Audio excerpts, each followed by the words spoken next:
Hi, it's me again with CorelDraw Tips and Tricks. Somebody's wanting to do a spiral text and making it go down, and I don't do it enough, and I just can't get it to look right. But I thought he's saying in the newer versions it doesn't work the same.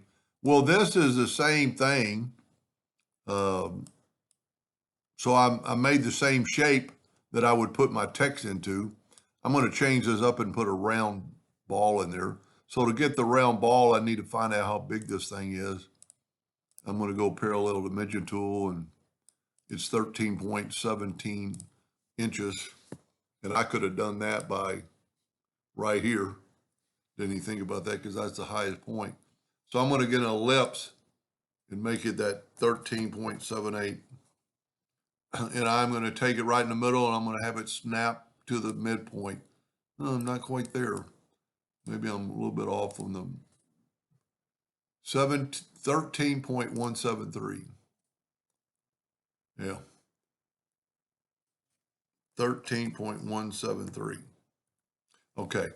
Then take your virtual segment delete key, and I'm just doing this so I can get a round object at the end. I could put a round object at the other end, but I am going to take my Smart Fill tool. The Smart Fill is going to make a new shape, and that's what I want. And I'm actually going to make it black and take away the outline. So now I'm going to get and this is going to kind of elongate it. I'm going to make and all I did was go to polygon tool and get the spiral tool.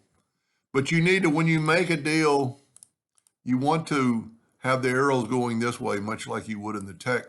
So you need to select it all and right click and reverse the subpath because you want the bigger end on this end. Well, I guess it doesn't really matter on how you look at the perspective.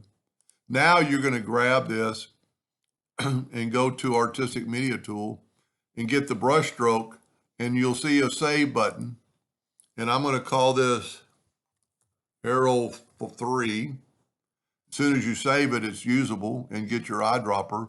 And as always in Corel, you either got to go up or down with the deal. So my round end doesn't look too good.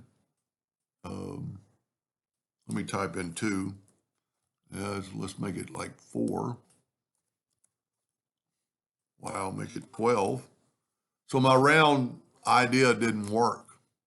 It kind of did, but I like it as this one a lot better. So let's just go back and let's just back up.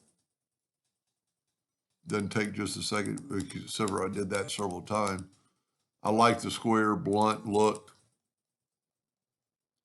And I just want to get where I have that old item, and it's right here. I'm going to go ahead and make it black. Take away the got to have it click. Make it black, fill it with black, take away the outline. I don't really think it matters how big your item is. You know, we're going to make it a little bit bigger. And then go to Artistic Media Tool, and as long as this disc looking thing is savable, and we're going to call this arrow 5, 4, whatever. And now we can click on this and go and just make it a little bit thicker. And see, the subpaths are reversed. So let's do it. And it all depends on the way you want to look at it. If you'll get the shape tool, select everything and right click and reverse the subpath. Now the thick end should be on that end. And just get your Artistic Media Tool again. You don't have to do anything, just click on there and then go up or down, and now your thick end is on the other end. I actually like my first one best, but if you make it, you know, like 10, it's pretty cool. And you could do that, you know, regardless of how many spirals you did. Let's make 5 spirals. That might look pretty cool. We can use the same artistic media brush, I think. I don't think it really matters which one you do. So immediately when we go to it, it'll be loaded.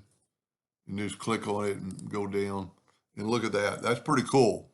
Now, if you wanted a round end, and we could make, I think 10 is the thickest you can make the brush.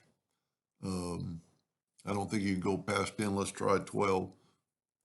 Yep, 10 is the most you can do. But that's saying because we've made it so big, now you've got it, and you could go to probably 9 now.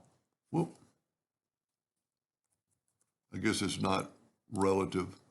But if you wanted to make that a round end cap, what you have to do is break the artistic media apart.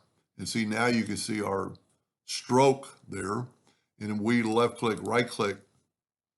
And what we could do is measure this with the parallel dimension tool.